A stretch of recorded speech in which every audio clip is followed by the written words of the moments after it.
નમસ્કાર દોસ્તો, આપ સૌનું હાર્દિક સ્વાગત છે બાયોલોજી વિડીયો લેક્ચરમાં. આજે આપણે ધોરણ 11 ની અંદર ચેપ્ટર નંબર 6 જેમાં દ્વિદળી અને એકદળી વનસ્પતિના પ્રકાંડ અને પર્ણની અંતસ્થ રચનાની વાત કરીએ. તો સૌપ્રથમ દ્વિદળી પ્રકાંડની વાત કરીએ. પ્રકાંડ લાક્ષણિક દ્વિદળી વનસ્પતિના તરુણ પ્રકાંડનો જો આપણે છેદ લઈએ અને અનુપ્રસ્થ છેદ લઈએ, આમ કાપીએ, આમ પ્રકાંડ હોય અને આડું કાપીએ તો એના અનુપ્રસ્થ છેદમાં સૌથી બહારની તરફ જે સ્તર હોય તેને અધિસ્તર તરીકે ઓળખાય, અધિસ્તર કહેવામાં આવે. એટલે સૌથી બહાર અધિસ્તર. પણ એક બાબત આપણે સ્પષ્ટ સમજી લઈએ કે દ્વિદળી પ્રકાંડની હું વાત કરું છું તો પહેલા આપણે અધિસ્તરીય પેશી તંત્રની વાત કરશું. એટલે અધિસ્તરીય પેશી તંત્રમાં જે ઘટકો હોય ને એની ડિસ્કસ કરશું. એટલે પહેલી વાત અધિસ્તરની કરીએ, પછી રોમની કરીએ, વાયુરંધ્ર હોય તો એની વાત કરીએ, ક્યુટિકલ હોય તો ક્યુટિકલની વાત કરીએ. પછી બીજી વાત આપણે કોની કરશું તો કે આધારોતક પેશી તંત્રની વાત કરશું. એટલે બીજી વાર આધારોતક પેશી તંત્રની વાત કરશું આપણે, એટલે એને ધ્યાનમાં લેવાનું, એના બધા ઘટકો લેવાના. એટલે કે એમાં બાહ્યક આવે, અધસ્તર આવે, અંતઃસ્તર આવે, પરિચક્ર આવે, રોમ આવે વગેરે ભાગો. અને ત્રીજું આપણે વાત કરશું એ વાહક પેશી તંત્ર. એટલે કોઈ પણ જ્યારે આપણે અંગની આંતરિક રચના ભણીએ વનસ્પતિની ત્યારે આ 3 સ્તરોની વાત કરીએ. તો સૌથી પહેલું અધિસ્તરીય પેશી તંત્ર હોય. તો હવે તમે પ્રકાંડનો આડો છેદ લ્યો છો, કુમળું લાક્ષણિક એટલે સૂર્યમુખીના પ્રકાંડનો આડો છેદ લ્યો, તરુણ પ્રકારનો, તો સૌથી બહાર કયું સ્તર તમને ધ્યાનમાં આવે? અરે અધિસ્તર હોય, સૌથી બહાર અધિસ્તર. અને સૌથી બહારનું રક્ષણાત્મક સ્તર. અરે બહારનું કોઈ પણ સ્તર હોય રક્ષણાત્મક જ કાર્ય કરે. પણ આ પ્રકાંડ છે અને એટલે પ્રકાંડના સૌથી બહારની તરફ ક્યુટિકલનું આવરણ હોય. એટલે જો એની ફરતે ક્યુટિકલનું પાતળું આવરણ આવેલું હોય છે. આડો છેદ લઈને આપણે મોટો કરીએ તો એમાં આ સૌથી બહાર અધિસ્તર અને અધિસ્તરની બહાર પાતળું ક્યુટિકલનું આવરણ હોય. પણ આ અધિસ્તરના કોષો તમે જો ઘણી જગ્યાએ કોષો છે એ બહુકોષીય રોમ ધરાવે અને આ પ્રકાંડના રોમ છે એટલે એને પ્રકાંડ રોમ કહેવાય. પ્રકાંડ રોમ તથા અને ક્યાંક વચ્ચે વાયુરંધ્ર હોય. એટલે પ્રકાંડ રોમ તથા કેટલાક વાયુરંધ્રો જોવા મળે છે. એટલે પ્રકાંડના અધિસ્તરમાં ઉદ્ભવેલા પ્રકાંડ રોમ જે બહુકોષીય છે અને ક્યાંક ઓછી સંખ્યામાં કેટલાક વાયુરંધ્રો પણ ધરાવે છે. એટલે ક્લિયર. અધિસ્તરીય પેશી તંત્ર, અધિસ્તરમાં સૌથી બહારની બાજુ મૃદુતકીય કોષોનું સ્તર એ અધિસ્તર થયું. એક સ્તરીય સૌથી બહારનું રક્ષણાત્મક કાર્ય હોય અને અધિસ્તરની બહાર પાતળું ક્યુટિકલનું આવરણ હોય અને આ ઉપરાંત અધિસ્તરમાંથી ક્યાંક પ્રકાંડ રોમ અને વચ્ચે ક્યાંક વાયુરંધ્રો. પણ એ કુમળા પ્રકાંડમાં જ વાયુરંધ્ર હોય, આ ધ્યાનમાં રહીએ. તરુણ પ્રકાંડની વાત કરી છે આપણને. તરુણ પ્રકાંડનો અનુપ્રસ્થ છેદ લીધો છે. અનુપ્રસ્થ એટલે આડો છે અને એમાં વાયુરંધ્ર હોય છે. હવે અધિસ્તર અને પરિચક્ર વચ્ચે, અધિસ્તર અને પરિચક્રની વચ્ચે વધારે સ્તરોમાં ગોઠવાયેલ કોષો બાહ્યકનું નિર્માણ કરે છે. એ તો આપણને ખબર છે, આ અધિસ્તર છે. હવે જોજો અહીંયા બહુ મજાની વાત છે.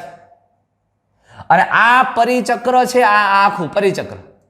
એટલે અધિસ્તર અને પરિચક્રની વચ્ચે અહીંયા ઘણા સ્તરોમાં, એકથી વધુ સ્તરોમાં ગોઠવાયેલ બાહ્યકનું નિર્માણ થાય છે. અને આ બાહ્યક અહીંથી આટલો વિસ્તાર છે ને, બાહ્યકને 3 ઉપપ્રદેશોમાં વિભાજિત કરી શકાય. ધ્યાનથી સમજો. અત્યારે હવે આપણે અહીંથી કેની વાત માંડ્યા છીએ કરવા? આધારોતક પેશી તંત્રની. તો આધારોતક પેશી તંત્રમાં અત્યારે કોની વાત કરીએ છીએ તો કે બાહ્યકની. બાહ્યક ક્યાં આવેલું હોય તો કે અધિસ્તરથી નીચે અને પરિચક્રથી ઉપર. એટલે અધિસ્તર અને પરિચક્રની વચ્ચે જે કોષો છે અહીંયાથી લઈને અહીંયા સુધીના એ બધા બાહ્યક છે. બાહ્યક ઘણા સ્તરોમાં છે પણ બાહ્યકને 3 ઉપપ્રદેશમાં વિભાજિત કરવામાં આવે છે. એ 3 ઉપપ્રદેશ ક્યાં? હવે એની વાત આપણે કરીએ. જુઓ, થોડી બ્લેક એન્ડ વ્હાઇટ આકૃતિમાં આપણે જોઈએ. આપણે આ સૌથી ઉપરનું એ અધિસ્તર છે અને આથી આટલો આ જે ભાગ આપણને દેખાય છે, આ અહીંથી એ પરિચક્ર છે. એટલે આ અધિસ્તર, આ પરિચક્ર, એની વચ્ચેનો ભાગ એટલે તમે જેને કહો છો એ બાહ્યક. બાહ્યક 3 ઉપપ્રદેશોમાં વિભાજિત. કયા 3 ઉપપ્રદેશોમાં? જુઓ તો અધિસ્તરની તરત જ નીચે જુઓ, તમને અહીંયા ડાર્ક આટલો ભાગ દેખાય છે સહેજ. એ ડાર્ક કોષોયુક્ત જે સ્થૂલ કોણક પેશી, અરે કુમળા પ્રકાંડમાં સ્થૂલ કોણક પેશી હોય, લચીલતા, સ્થિતિસ્થાપકતા બક્ષે યાદ આવે? હા, તો અધિસ્તરની નીચે સ્થૂલ કોણક પેશીનું કેટલાક કોષોનું સ્તર આવેલું છે. હવે આવા 2 થી 3 કે 4 કોષોનું સ્તર છે સ્થૂળ કોણક પેશીનું, જેને અધસ્તર કહેવામાં આવે. અધસ્તર, જેને ઇંગ્લિશમાં હાઇપોડર્મિસ કહેવાય. અધસ્તર આવેલું એટલે સ્થૂળ કોણક પેશીનું સ્તર. એટલે જોજો બાહ્યકનો એક ભાગ પાડ્યો આપણે. બાહ્યક છે એ બાહ્યકના 3 ઉપપ્રદેશો છે, એમાંથી એક ઉપપ્રદેશ કયો થયો? અધસ્તર, જે અધિસ્તરની તરત જ નીચે, અને જે તરુણ પ્રકારની યાંત્રિક મજબૂતાઈ પૂરી પાડે છે, લચીલતા પૂરી પાડે છે. અને અધસ્તરની નીચે જે કોષો શિથિલ રીતે ગોઠવાયેલા, પાતળી ગોળાકાર, આમ જોજો કોષો ગોળાકાર અને પાતળી દિવાલવાળા મૃદુતક કોષોનું બનેલું છે, અને સ્પષ્ટ રીતે તેમની વચ્ચે આંતરકોષીય અવકાશ જોઈ શકાય છે તેવો ભાગ. હવે જોજો આ વિસ્તારને સામાન્ય રીતે બાહ્યકનો જ ઉપપ્રદેશ બાહ્યક જ કહેવાય છે. લ્યો, એટલે બીજો એક ભાગ નામ આપ્યું બાહ્યક. એટલે બાહ્યકનો ઉપપ્રદેશ હા બાહ્યક જ છે. સમજાઈશ તમને વસ્તુ? એટલે બાહ્યકના 3 ઉપપ્રદેશ. સૌથી અધિસ્તરની નીચે સ્થૂળ કોણક કોષોના કેટલાક સ્તર, અધસ્તર. અધસ્તરની નીચે મૃદુતકીય કોષો શિથિલ રીતે ગોઠવાયેલા, આંતરકોષીય અવકાશ, ગોળાકાર પાતળી દિવાલ વાળા બાહ્યક. બાહ્યકમાં જ બાહ્યક. અને ત્યાર પછી સૌથી નીચે બાહ્યકનું સૌથી અંદરનું સ્તર, એને અંતસ્તર કહેવાય. જો આ એ અંતસ્તર, એન્ડોડર્મિસ. એટલે 3 ભાગ થઈ ગયા ભાઈ. અંતસ્તર એટલે બાહ્યકનું સૌથી અંદરનું સ્તર અંતસ્તર છે. અંતસ્તર એટલે બાહ્યકના 3 ભાગો, 3 ઉપપ્રદેશો. સૌથી બહાર એટલે આપણે કહેતા હતા જે અધિસ્તર, પ્રકાંડનું અધિસ્તર, એની નીચે એ સ્થૂળ કોણક પેશીનું અધસ્તર, પછી બાહ્યક અને અંતસ્તર. પણ અગત્યની વાત છે હવે અંતસ્તર જોજો. અંતસ્તરના કોષો સ્ટાર્ચ કણો ધરાવે છે. આ અંતસ્તરના કોષોમાં સ્ટાર્ચ કણો આવેલા હોય છે, અને આ સ્ટાર્ચ કણોને કાંજી કણ તરીકે પણ ઓળખવામાં આવે. કાંજી કણો. અને એટલે આ સ્તરને, અંતસ્તરના સ્તરને બીજા એક નામથી ઓળખવામાં આવે છે, એ કાંજી સ્તર, સ્ટાર્ચ શીથ, કાંજી સ્તર તરીકે પણ ઓળખાય. અને હવે અંતસ્તર પછી પરિચક્ર, એટલે આ આખું સ્તર છે એ પરિચક્ર છે. પરિચક્ર એ અંતસ્તરની નીચે, જોજો હવે અંતસ્તરની નીચે, એટલે આ અંતસ્તર છે, એની નીચે પરિચક્ર છે. આ રેડ કલર વાળો ભાગ દોર્યો એ અંતસ્તર છે, તમે સમજો છો? એની નીચે આ પરિચક્ર, અંતસ્તરની નીચેની બાજુએ. અને અહીંયા જુઓ અન્નવાહક પેશી છે. અહીંયા હું જે દોરું ગ્રીન કલરનો ભાગ, આ અન્નવાહક પેશી છે. અંતસ્તરની નીચે અને અન્નવાહક પેશીની ઉપર અર્ધચંદ્રાકાર સમૂહો આવેલા હોય. અર્ધચંદ્રાકાર આવા પેચીસ આવેલા. જો આ પેચીસને આપણે આ બ્લેક કલરથી, આ પેચીસ અર્ધચંદ્રાકાર આવા પેચીસ એ પરિચક્રનો જ ભાગ છે. એટલે પરિચક્ર એ અંતસ્તરની નીચે અને અન્નવાહક પેશીની ઉપર અર્ધચંદ્રાકાર સમૂહના સ્વરૂપમાં આવેલા હોય. અર્ધચંદ્રાકાર સમૂહના સ્વરૂપમાં હોય. હવે આ પેચીસ તમે આમ ક્રમશઃ જો, એટલે આના પરિચક્રની અંદર બહુ અગત્યની વાત છે, દ્વિદળી વનસ્પતિનું પરિચક્ર બહુસ્તરીય છે. આખું મૃદુતક કોષોનું નથી બનેલું. આ જે પેચીસ તમને દેખાય છે એ પેચીસ સામાન્ય દ્રઢોતકીય કોષોનું બનેલું છે. એટલે કહેવાનો મતલબ એ છે કે દ્વિદળી વનસ્પતિનું પરિચક્ર દ્રઢોતક અને મૃદુતક એમ બંને પ્રકારના કોષોનું બનેલું છે.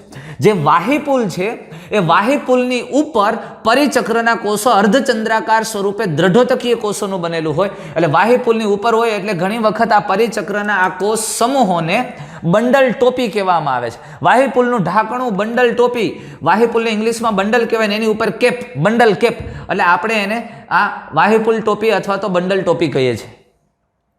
એટલે એનો મતલબ એવો છે કે પરિચક્રની અંદર 2 પ્રકારના કોષો છે. જો મૂળમાં પરિચક્ર આખું મૃદુતક કોષોનું બનેલું, પણ દ્વિદળી વનસ્પતિના પરિચક્રમાં દ્રઢોતક કોષો, મૃદુતક કોષો, દ્રઢોતક કોષો, મૃદુતક, દ્રઢોતક, મૃદુતક, દ્રઢોતક, મૃદુતક, એમ પરિચક્રમાં 2 પ્રકારની પેશી આવેલી છે, દ્રઢોતકીય અને મૃદુતકીય.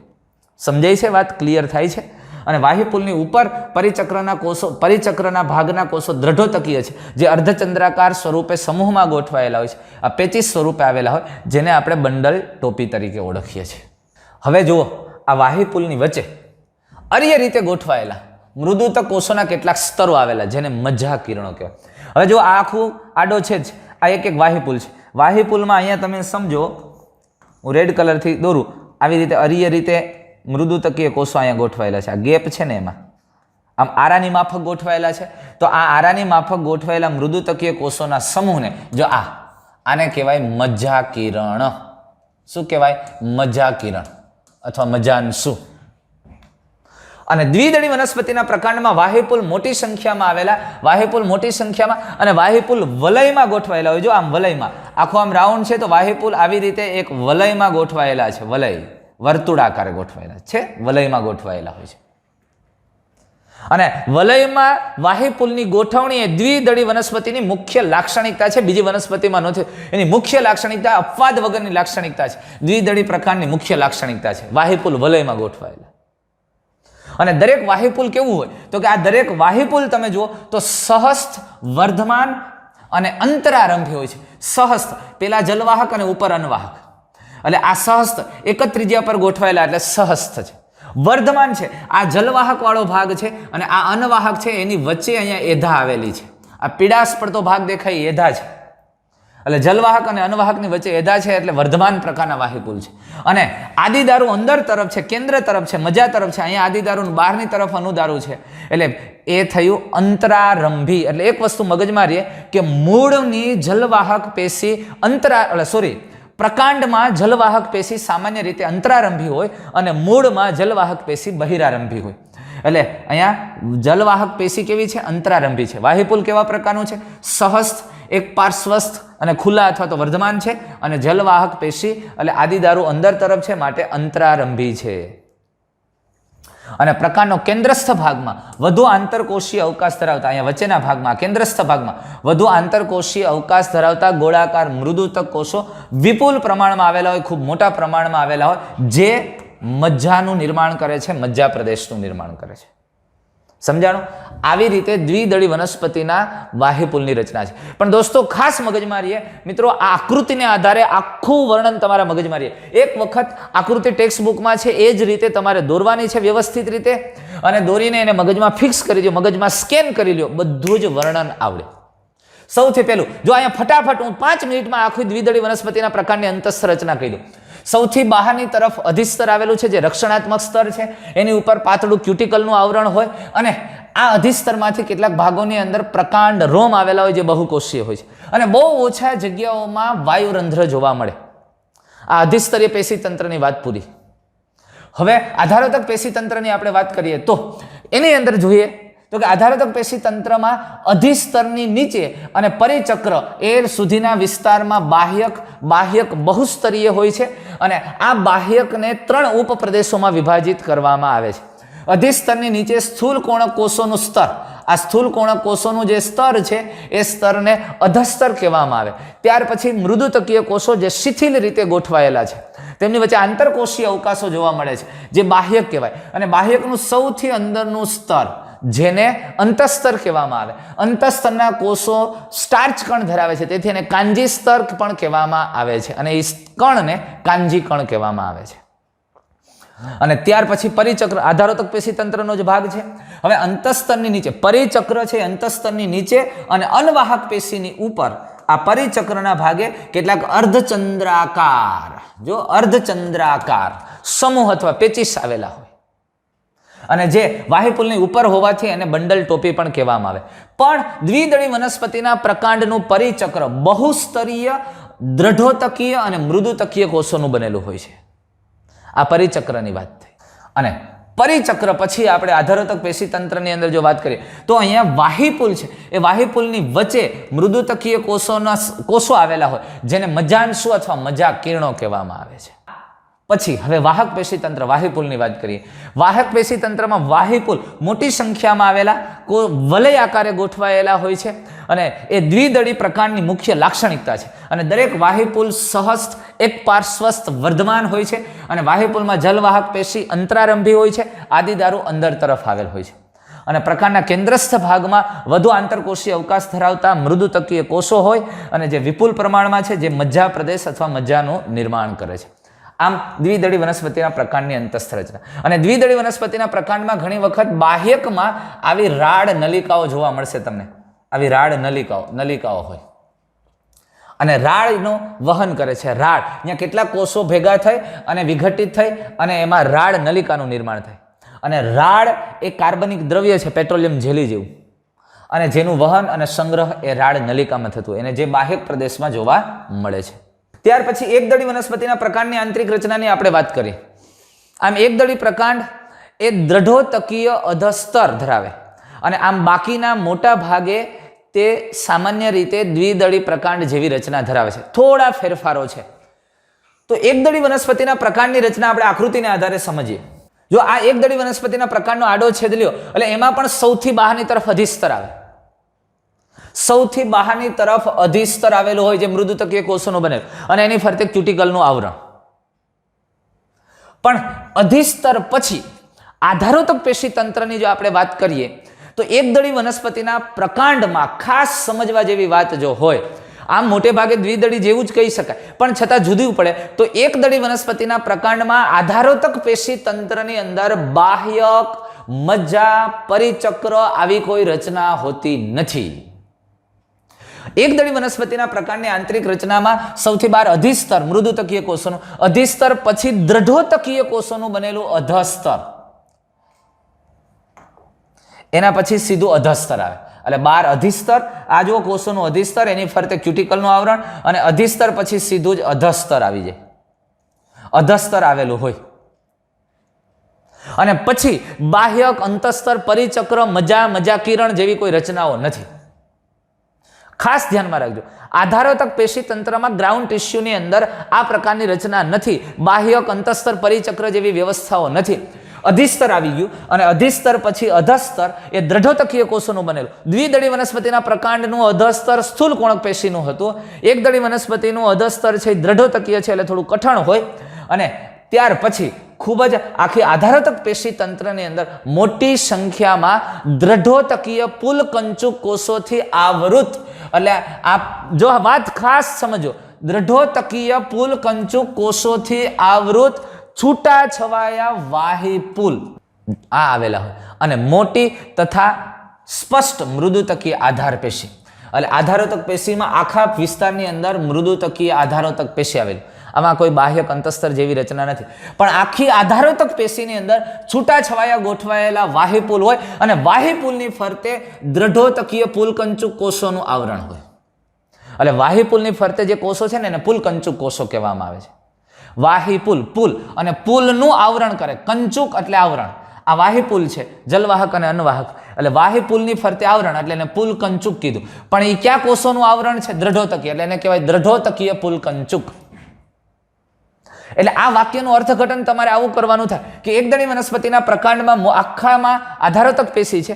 આધારોતક પેશીમાં છૂટા છવાયા વાહિપુલ પથરાયેલા છે અને આ વાહિપુલની ફરતે પુલકંચુક કોષોનું આવરણ છે અને એ પુલકંચુક ક્યાં? એટલે કે દ્રઢોતકીય પુલકંચુક કોષોથી તે આવૃત હોય છે. અને જો એના વાહિપુલ જોઈએ એટલે તમે આ એને થોડોક ભાગ મોટો કરીને જોયો. સૌથી બહાર અધિસ્તર, અધિસ્તરની ઉપર પાતળું ક્યુટિકલનું આવરણ, પછી અધસ્તર જે દ્રઢોતકીય કોષોનું અને ત્યાર પછી આખી આધારોતક પેશી મૃદુતક કોષોની બનેલી સમાન, એમાં છૂટા છવાયા વાહિપુલ અને આ વાહિપુલની ફરતે દ્રઢોતકીય પુલકંચુક કોષોનું સ્તર. હવે વાહિપુલ કેવા છે? દરેક વાહિપુલ, આ વાહિપુલ જો સહસ્થ, એક પાર્શ્વસ્થ અને અવર્ધમાન છે. આ વાહિપુલને જરાક મોટું કરીને આપણે જોઈએ તો કેવું દેખાશે? તો જો આ વાહિપુલ આવું દેખાશે. આપણે આ વાહિપુલ કેવું છે? સહસ્થ, એક પાર્શ્વસ્થ. જો અહીંયા પિંક ભાગ દેખાય છે એ જલવાહક છે, અહીંયા અન્નવાહક છે એટલે એક જ ત્રિજ્યા ઉપર છે એટલે સહસ્થ છે.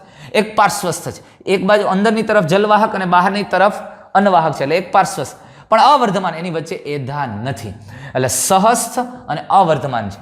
સામાન્ય રીતે પરિઘવર્તી વાહિપુલો કેન્દ્રમાં સ્થિત વાહિપુલ કરતા નાના હોય છે. આખો છેદ જુઓ, કેન્દ્રમાં આવેલા વાહિપુલો મોટા હોય અને પરિઘ વિસ્તારમાં, પરિઘ બાહ્ય વિસ્તાર તરફ આવેલા વાહિપુલો નાના છે. એટલે પરિઘવર્તી વાહિપુલો કેન્દ્રમાં આવેલા વાહિપુલો કરતા નાના હોય છે. એટલે છેડાના ભાગના વાહિપુલો નાના છે એટલે પરિઘ વિસ્તારમાં આવેલા, અને કેન્દ્રસ્થ ભાગમાં આવેલા વાહિપુલો મોટા હોય છે. પણ આ વાહિપુલની અંદર તમે જુઓ, આ આદિદારુ છે, આ અનુદારુ છે. આ આદિદારુ અને તેની આસપાસના કોષોના વિઘટનથી અહીંયા પોલાણ મોટું થઈ જાય છે. પાણીના વહન માટે અને ઘટકોના વહન સાથે અહીંયા જો આ પોલાણ મોટું થાય છે અને અહીંયા કોષોના ભંગાણથી પોલાણ થાય છે એટલે એને ભંગજાત વિવર કહેવામાં આવે છે. વિવર એટલે પોલાણ, ગુહા. ભંગજાત કોષોના વિઘટનથી એક પોલાણ થઈ જાય. આદિ જલવાહિનીઓ છે, આદિદારુના ભાગે આદિદારુ અને કેટલાક આસપાસના કોષોનું વિઘટન થાય અને એક મોટું પોલાણ બને છે, જેને ભંગજાત વિવર કહેવાય. પણ એક વસ્તુ કાળજી રાખવા જેવી બાબત સમજવા જેવી કે એકદળી વનસ્પતિની અન્નવાહક પેશીમાં મૃદુતકનો અભાવ છે. આપ તો ભણી ગયા છીએ આપણે, હો, યાદ હોય તો અન્નવાહક મૃદુતક વખતે અન્નવાહક મૃદુતક ગેરહાજર છે. આ એકદળી વનસ્પતિનું પ્રકાર છે. બસ આટલી જ વાત છે. તો દ્વિદળી અને એકદળી વચ્ચેના તફાવતને તમારે ગોતવાનો છે. અને અહીંયા તમે સમજો અધિસ્તર, આધારોતક પેશીતંત્ર અને વાહક પેશીતંત્ર શું છે એને તમારે સમજવાનું છે. એટલે વાત પૂરી થઈ ગઈ. જિંદગીભર ન ભૂલાય. અને જો આવી રીતે સમજો તો આના જેવું સહેલું કાંઈ નથી. અને જો ન સમજી શકો ને ગોખા કરો તો આના જેવું અઘરું કંઈ નથી. ખ્યાલ આવ્યો? એટલે બહુ સરળ અને સરસ રીતે સમજી શકાય. અને એટલા માટે આપણે અલગ અલગ આકૃતિનો થોડો રેફરન્સ લઈને તમને સમજાવવાનો પ્રયત્ન કરીએ છીએ. હવે આપણે પર્ણની આંતરિક રચનાની વાત કરીએ. જો પૃષ્ઠવક્ષીય પર્ણ એટલે દ્વિદળી વનસ્પતિના પર્ણની આંતરિક રચના. પૃષ્ઠવક્ષીય એટલે પૃષ્ઠ અને વક્ષ સપાટી બે થોડી જુદી પડે છે એટલે એને પૃષ્ઠવક્ષીય કીધું. ડોર્જી વેન્ટ્રલ, ડોર્ઝો એટલે પૃષ્ઠ અને વેન્ટ્રલ એટલે વક્ષ.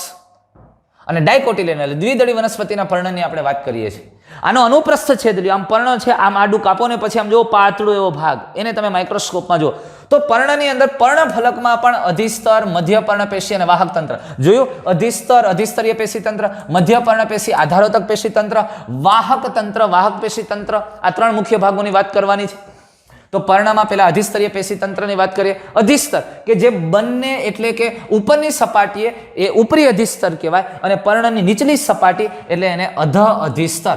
જો એડેક્શિયલ પૃષ્ઠ સપાટી, માનો કે આ પર્ણ છે તો પર્ણની આ સપાટી ઉપલી એને એડેક્શિયલ પૃષ્ઠ સપાટી, ઉપરી અધિસ્તર અને નીચેની બાજુ એને અધ અધિસ્તર કહેશું આપણે. એબેક્શિયલ અને એડેક્શિયલ. અધ એટલે એબેક્શિયલ, ઉપરી એડેક્શિયલ, પૃષ્ઠ એડેક્શિયલ, વક્ષ નીચેની બાજુ એબેક્શિયલ. એટલે અધિસ્તર છે એ પૃષ્ઠ સપાટીએ ઉપરી અધિસ્તર દ્વારા ઢંકાય છે અને વક્ષ સપાટીએ અધ અધિસ્તર એટલે એડેક્શિયલ એપિડર્મિસ અને એબેક્શિયલ એપિડર્મિસ, અધઃ અધિસ્તર અને ઉપરી અધિસ્તર એના દ્વારા આવૃત. પણ આ બંને આવરણો ક્યુટિકલ ધરાવે છે. એટલે બે સપાટી ઉપરી અધિસ્તર અને અધ અધિસ્તર પર ક્યુટિકલ આવેલું હોય છે. એટલે પર્ણની ઉપલી સપાટી, ઉપરી અધિસ્તરની વાત. અહીંયા આપણે આવી રીતે આમ ઉપરી અધિસ્તરના કોષો છે, આ ઉપરી અધિસ્તર, તો ત્યાં પણ શેનું આવરણ અને આ અધ અધિસ્તર અને વચ્ચે મધ્ય પર્ણપેશી અને આ જે ભાગ છે તે ત્યાં ક્યુટિકલનું આવરણ જોવા મળે પર્ણની. અને અહીંયા પણ ક્યુટિકલનું આવરણ જોવા મળે છે. એટલે સામાન્ય રીતે અધ અધિસ્તર એ ઉપરી અધિસ્તર કરતાં વધુ વાયુરંધ્ર ધરાવે. ખાસ ધ્યાનમાં રાખજો દ્વિદળી વનસ્પતિમાં. દ્વિદળી વનસ્પતિની અંદર અધ અધિસ્તર એટલે આ અધ અધિસ્તર એ ઉપરી અધિસ્તર કરતાં વધુ વાયુરંધ્ર ધરાવે છે. માનો કે અહીંયા વાયુરંધ્રની સંખ્યા 3 છે, અહીંયા 1 જ છે. ઉપરી અધિસ્તરમાં વાયુરંધ્રની સંખ્યા ઓછી હોય અને અધ અધિસ્તરમાં વાયુરંધ્રની સંખ્યા વધારે હોય છે. દ્વિદળી માટેની વાત છે એટલે ખાસ કાળજી રાખજો. દ્વિદળી વનસ્પતિના પર્ણમાં ઉપરી અધિસ્તર કરતાં અધ અધિસ્તરમાં વાયુરંધ્રની સંખ્યા વધારે જોવા મળે. અને જો શબ્દ વાપરો છે અપાક્ષીય, અધ અધિસ્તર, ટર્મ એવી છે. ઉપરી અધિસ્તર અભક્ષીય, અપાક્ષીય અને અભ્યક્ષીય. આ ધ્યાનમાં રાખવું, જરા સમજવું. આવા ક્યાંક પ્રશ્ન આવી જાય અને ભયંકર ગુજરાતી હોય તો આપણે ગોટે ચડી. અપાક્ષીય એટલે વક્ષ બાજુ, એબેક્સિયલ અથવા તો અધ અધિસ્તર, અને અભ્યક્ષીય એટલે ઉપરી અધિસ્તર અથવા તો એડેક્સિયલ.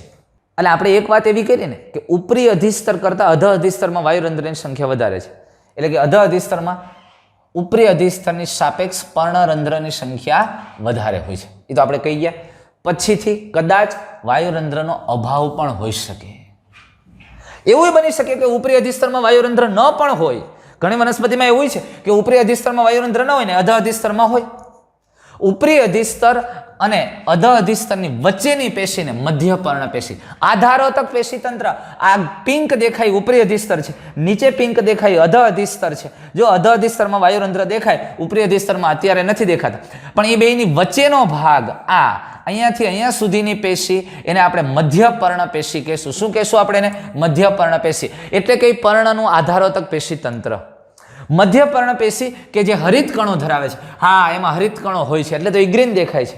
અને મૃદુતક કોષોની બનેલી હોય છે અને પ્રકાશ સંશ્લેષણ માટે તે જવાબદાર છે. અને આ મૃદુતક કોષોની પ્રકાશ સંશ્લેષણ માટે જવાબદાર પેશી અને આપણે હરિતકણોતક પેશી કહીએ છીએ તે બે પ્રકારની હોય છે. બે પ્રકારના કોષો ધરાવે. કયા બે પ્રકારના? આ મૃદુતક કોષો છે આખે આખું સળંગ, પણ આમાં ઉપલા લાંબા દેખાય, નીચે ગોળાકાર દેખાય, તો મૃદુતક લંબોતક અને મૃદુતક શિથિલોતક આપણે વાત કરી હતી.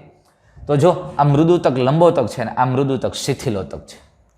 આમ બે પ્રકારના કોષો ધરાવે છે મધ્યપર્ણ પેશી. ઉપરી અને અધ અધિસ્તરની વચ્ચે આવેલી પેશીને મધ્યપર્ણ પેશી કહીએ અને જે પ્રકાશ સંશ્લેષણ માટે જવાબદાર છે, હરિતકણ યુક્ત હોય છે. અને બે પ્રકારના કોષો લંબોતક અને હરિતકણોતક, લંબોતક અને શિથિલોતક. આ કોષો શિથિલ રીતે ગોઠવાયેલા, વચ્ચે વચ્ચે વાત કોટર અવકાશો આવેલા છે એટલે એને શિથિલોતક કીધું. આ કોષો લાંબા અને ગાઢ રીતે જોડાયેલા છે એને લંબોતક કહેવામાં આવે છે. પણ એક વસ્તુ ધ્યાનમાં રહે, ઉપલી સપાટી તરફ લંબોતક મૃદુતકીય પેશી છે અને અધ અધિસ્તર તરફ શિથિલોતક મૃદુતક. અને એટલે જ વાયુરંધ્રની સંખ્યા વધારે કે વાયુની આપલે થઈને અહીંયા હવા ભરાઈ શકે, વાયુ ભરાઈ શકે છે, દ્રવ્યોની આપલે થઈ શકે છે. અને એટલે અધ અધિસ્તર તરફ શિથિલોતક મૃદુતક છે અને ઉપરી અધિસ્તર તરફ વાયુરંધ્રની સંખ્યા ખૂબ ઓછી છે, અહીંયા લંબોતક હરિતકણોતક છે અને ગાઢ રીતે કોષો ગોઠવાયેલા છે. અને ઉપરી અધિસ્તર તરફ મૃદુતકીય લંબોતક એ લંબાયેલા કોષો અને કે જેઓ અનુલંબ રીતે એકબીજાને સમાંતર છે. અનુલંબ અને લંબ એકબીજાને સમાંતર ગોઠવાયેલા છે. અને અંડાકાર કે ગોળ શિથિલ રીતે ગોઠવાયેલા મૃદુતકીય એ શિથિલોતક એ લંબોતક કોષોની નીચે સ્થાન પામેલા, જે આપણને ખબર છે. આ તો વર્ણન એક ટેક્સ્ટ મુજબ વાત કરીએ છીએ. અને અધ અધિસ્તર સુધી પથરાયેલા હોય છે. બધી વાત થઈ ગઈ. પણ આ કોષોની વચ્ચે મોટી સંખ્યામાં જગ્યાઓ આવેલી છે જેને વાત અવકાશો અથવા તો વાત કોટરો કહે છે, જે પણ આપણે વાત કરી ગયા છીએ. આ તો ટેક્સ્ટ બુકની લાઈન વાંચીએ છીએ આપણે. હવે વાહક પેશી તંત્ર. વાહક તંત્રની અંદર વાહિપુલો સમાવિષ્ટ છે. જે આ વાહિપુલ છે એ ક્યાં જોવા મળે તમને? આમ પર્ણનો તમે આડો છેદ લ્યો ને એમાંથી તમે સમજી લ્યો કોઈ એક પર્ણ છે આ, અને પર્ણની અંદર આ શિરાઓ આમ પથરાયેલી હોય. હવે તમે આડો છેદ લ્યો છો ત્યારે આમ કાપશો તો તમારો છેદ આમાંથી પસાર થાય ત્યારે જ્યાં જે ભાગમાં શિરાઓ હશે ત્યાં વાહિપુલ દેખાશે. બાકી તો બધે ભાગમાં મધ્યપર્ણ પેશી હશે. અને વાહક પેશી તંત્રમાં વાહિપુલ સમાવિષ્ટ છે. ક્યાં? કે જે શિરાઓ અને મધ્ય શિરાઓમાં જોઈ શકે. એટલે આપણે છેદ લીધો એ જો મધ્ય શિરા કે શિરાઓમાંથી પસાર થયો હોય ત્યાં વાહિપુલ જોઈ શકાય. અને વાહિપુલોનું કદ એ શિરાઓના કદ પર આધારિત છે. એટલે કઈ છે? મુખ્ય શિરા હોય તો વાહિપુલ ત્યાં મોટો હશે, પેટા શાખાઓ હશે તો વાહિપુલ નાના હશે.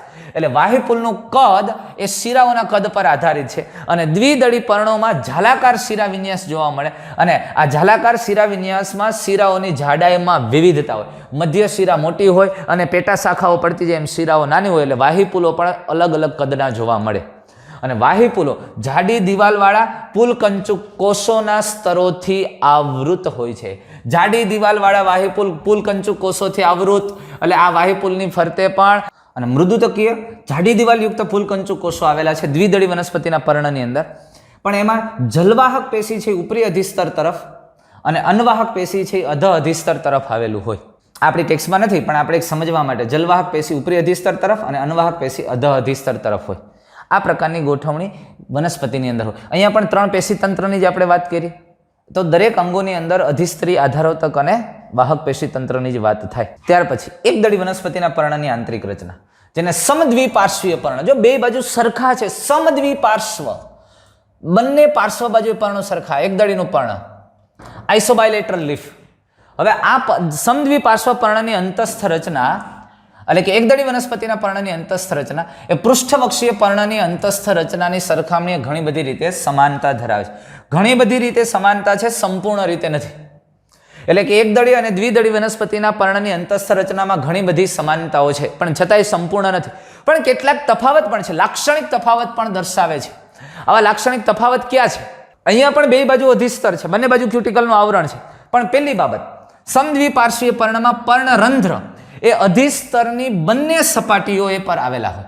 બંને સપાટીએ સરખા, ઉપરી અધિસ્તર અને અધ અધિસ્તરમાં વાયુરંધ્રની સંખ્યા સમાન હોય છે, સરખી હોય છે. પછી મધ્યપર્ણ પેશી. મધ્યપર્ણ પેશી મૃદુતકીય લંબોતક અને શિથિલોતકમાં વિભાજિત નથી. એકદળી વનસ્પતિની અંદર આ જે મધ્યપર્ણ પેશી એટલે કે આધારોતક પેશી તંત્રમાં લંબોતક અને શિથિલોતક નથી. એ બધો જ ભાગ શિથિલોતક જેવો સરખો છે, સમાન છે, એટલે એને ત્યાં લંબોતક કે શિથિલોતક એમ ભાગ નથી પાડી શકતા. આવા ભાગોમાં વિભાજિત નથી. મધ્ય પર્ણપેશી હરિત કણોતક મૃદુતકીય કોષોની બનેલી છે અને કોષો સામાન્ય રીતે ગોઠવાયેલા હોય, ક્યાંક ક્યાંક વચ્ચે આંતરકોષીય અવકાશ છે, પણ લંબોતક અને શિથિલોતકમાં વિભાજિત કરી શકાતો નથી, જ્યારે દ્વિદળીમાં થઈ શકતું હતું. તૃણ ઘાસમાં ઉપરી અધિસ્તર શિરાઓ સાથે, જોજો ઉપરી અધિસ્તરમાં શિરાઓ સાથે સંકળાયેલા અધિસ્તર સહિતના પ્રદેશમાં કેટલાક કોષો મોટા, ખાલી અને રંગહીન કોષોમાં આપમેળે રૂપાંતરિત થાય છે, જેમને ભેજગ્રાહી અથવા બુલીફોર્મ સેલ કહેવામાં આવે. એટલે ખાસ મગજમાં રહીએ, આ ઘાસ જેવી વનસ્પતિમાં, આવી એકદળી વનસ્પતિની અંદર, તૃણ પ્રકારની એકદળી વનસ્પતિમાં ઉપરી અધિસ્તરની અંદર કેટલાક કોષો છે એ કેવા બને છે? તો કે મોટા, ખાલી અને આવી રીતે, જો આમ આ પ્રકારના કોષોમાં રૂપાંતરિત થાય છે. અને બે બાજુ આવા વક્ર રોમ આવેલા હોય, આવા 7-8 કોષો અથવા તો કોષોના વચ્ચે વચ્ચે ઝુમખાઓ આવેલા હોય, જે ભેજગ્રાહી કોષો છે. એ ભેજગ્રાહી કોષોની ફરતે ક્યુટિકલને આવરણ ન હોય, ત્યાં અભાવ હોય.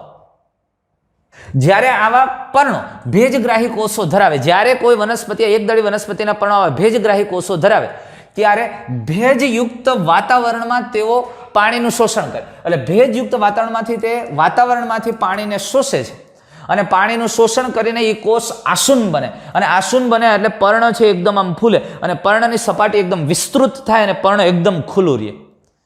સમજાય છે વાત? પણ કારણ વાતાવરણમાંથી ભેજ શોષે અને કોષો ફૂલાય છે, કોષ આમ ટટ્ટાર થાય અને એટલે પર્ણની સપાટી, ઉપલી સપાટી આમ પહોળી થાય, એટલે પર્ણ એકદમ વિસ્તૃત થાય, પર્ણનો સપાટી વિસ્તાર ખુલ્લો થાય. વાતને સમજો. કયા કોષોને કારણે? ભેજગ્રાહી. શું કીધું? કેટલીક ઘાસ પ્રકારની અથવા તૃણ પ્રકારની વનસ્પતિની ઉપરી અધિસ્તરમાં શિરાઓ સાથે સંકળાયેલા અધિસ્તરીય કોષો સહિત કેટલાક કોષો મોટા, ખાલી અને રંગવિહીન કોષોમાં ફેરવાય છે અને એમાં એ આપમેળે રૂપાંતરિત થાય. આવા કોષોના સમૂહને ભેજગ્રાહી કોષો કહેવામાં આવે. આ ભેજગ્રાહી કોષો વાતાવરણમાંથી ભેજ શોષે અને ભેજયુક્ત બની અને પોતે પાણીનો સંગ્રહ કરી કોષ આસુન બને.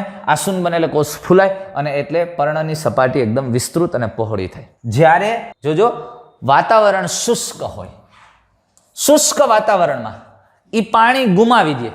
આ જે કોષો હતા, આ કોષો પાણી ગુમાવી દે